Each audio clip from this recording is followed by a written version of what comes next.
Hi YouTube, Mike here from Kane Autograph. If you're into collecting cards, TTM autographs, or blind trades, you're in the right place. This week I've got 16 returns, one return for the Hockey Challenge, and a couple great answers to questions. So let's just dive right in. Kicking off the Hockey Challenge with a quick one, and this return didn't take long. This is my first success from the challenge a friend over at Chase and Ink is putting on. Definitely go check out his channel. Greg Zion coming through 2 for 2 in 8 days. Love seeing those fast returns. Greg played regularly in the NFL 500 games, built his career on being a solid defensive presence. Now he's giving back to the game as a high school hockey coach. Next return's really cool one, especially if you're a Twins fan like me. George the Baron Merwall coming back signed. George played in nearly 900 major league games, spending most of his career with the Minnesota Twins and Chicago Cubs as a catcher. George also included a note apologizing for the delay. He mentioned he's been hospitalized 3 times over the last few months. George, no need to apologize. I really appreciate that you took the time to sign my cards, and I hope you're doing a lot better. This next guy has some interesting things going on. Dick Blaney, 1 of 1 in 10 days.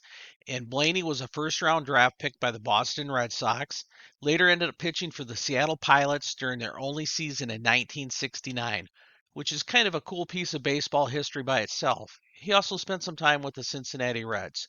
Over his career, he appeared in 42 big league games, picking up 4 wins and a few saves along the way. Here's something you don't hear very often. After his baseball career, he actually posed for Playgirl in 1977. Kind of a unique post baseball story. Next return, solid return from a former first round pick, Dwayne Walker. Walker was drafted first by the Cincinnati Reds and went on to play big leagues with the Reds, the Rangers, and St. Louis Cardinals. One of the cool highlights from his career, he was named MVP of the 1979 Southern League All-Star Game. In that game, he did a little bit of everything. RBI hit, drew a walk, stole 2 bases, and turned a double play from third base. I asked him where his favorite place to play was, and he said Dodger Stadium.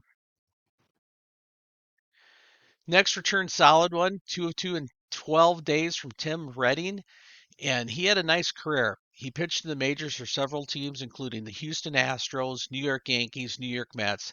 His best season was in 2003, winning 10 games with a strong ERA and part of that Astros rotation. He bounced around a little bit after that in his career, but he stuck in the league for years, which says a lot about his ability to compete at that level. Next, Dave Trumley, a 3 of 2 in 12 days. Dave signed the 2 Topps cards I sent and threw in a third card, which is awesome. And this guy's seen the game from about every angle. He spent years as a coach, manager, including managing the Baltimore Orioles. He's one of those baseball lifers, grinding through the minors, coaching, managing, and sticking with the game for decades. Next, a 1 of 2 return in 24 days from John Overdell. He spent his entire career with Miami Dolphins, one of the top linebackers in the league during the time, making 5 Pro Bowls. Known for his defense and being a leader. Joe McCain, 1 of 1 in 14 days. And he pitched for the original Washington Senators, the franchise that eventually became the Texas Rangers. And here's a cool part. He earned the first win in franchise history in just the team's second game ever, throwing a complete game to get it done. And he also added a note for me. Thanks for being a baseball fan. Just a note, this letter reminds me of I played semi pro ball in Winter, South Dakota and had a great time. 5 players from the University of Tennessee on that team. The owner was a very nice man. Nice thoughts for me. Thanks, Joe. Cool to get a note like that back. Next up, 2 in 14 days from Dave Roberts. And Dave was actually a #1 draft pick in 1972 by the San Diego Padres. This is the crazy part. He made the major leagues the very next day. No minors, just straight to the big leagues. He went on to play for 10 seasons in the majors with the Rangers, the Astros, and the Philadelphia Phillies.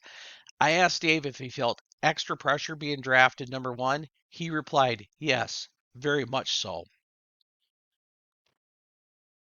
A 2 of 2 from Warren Morris in 15 days. And Warren played for Louisiana State University. He hit a walk-off home run to win the 1996 College World Series. Here was the situation. LSU trailing 8-7, 2 outs, bottom of the ninth. Morris hit a two-run homer to win it 9-8. I asked him, when you hit that home run at the College World Series in 1996, did you know it was gone? He replied, no, I was as surprised as everybody else. Kip Wells, 2-2 in 37 days, and Kip pitched in the majors for over a decade, playing for the White Sox, the Pirates, the Rockies, the Cardinals, and the Rangers. Actually had his best years with the Pirates, especially in 2003 when he went 10-9 with a solid season. Steady arm in the rotation. Next up, Sparky Lyle, 1-1 in 10 days, and I did send a $10 donation. And Sparky pitched 16 seasons in the big leagues, best known for his times with the Yankees. In 1977, he won the Cy Young Award as a reliever, which you just don't see very often.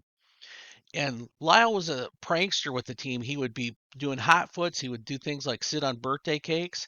I asked Lyle why he thinks players don't do hot foots anymore. He wrote back, he thinks it's because everybody makes so much money and they're afraid of being sued. That's my guess. A 2-2 in 12 days from Larry Sheets, and he played in the big leagues from the mid 80s to the early 90s, mostly with the Baltimore Orioles. His big year came in 1987 when he hit 31 home runs, drove in 94 runs, which was a huge season. Mike Pasick, 2-2 in 41 days, and this is really a cool answer that he got. So after he got done pitching in the majors and he spent time with the Twins and the Chicago White Sox, Mike became a baseball scout. I asked him, as a scout, what did you look for in a pitcher? Mike wrote back, I look for the ability to compete when they don't have their best stuff. What is their out pitch and mound presence? My next success was Charlie Lee Brandt, 2-2 in 12 days, and he does charge $5 per. And Lee Brandt pitched 14 seasons in the major leagues and had a really solid career with the Royals and the Braves. He actually was part of the 1985 Kansas City Royals team that won the World Series. A lot of fans remember him from the 1991 series with the Braves. Game 7, he gave up the walk-off hit to Gene Larkin. Charlie said his favorite place to play was Chicago Wrigley Field. And my last return for the week, and this is a nice vintage return coming back from former big league pitcher Dave Goultz. Goultz pitched in the majors for over a decade, including times with the Twins, Dodgers, and Angels. And just really nice, solid blue signature on these classic cards. All right, guys, that's going to wrap up this week's TTM returns. And you got a little bit of everything in this video. You got a Cy Young Award winner, World Series moments, big seasons, guys you might not hear about every day, but they still made it to the show, which makes this so much fun. Every autograph has a story. Hit that like button. If you haven't done so already, hit the subscribe. Tell me which card was your favorite, and we'll see you again next week.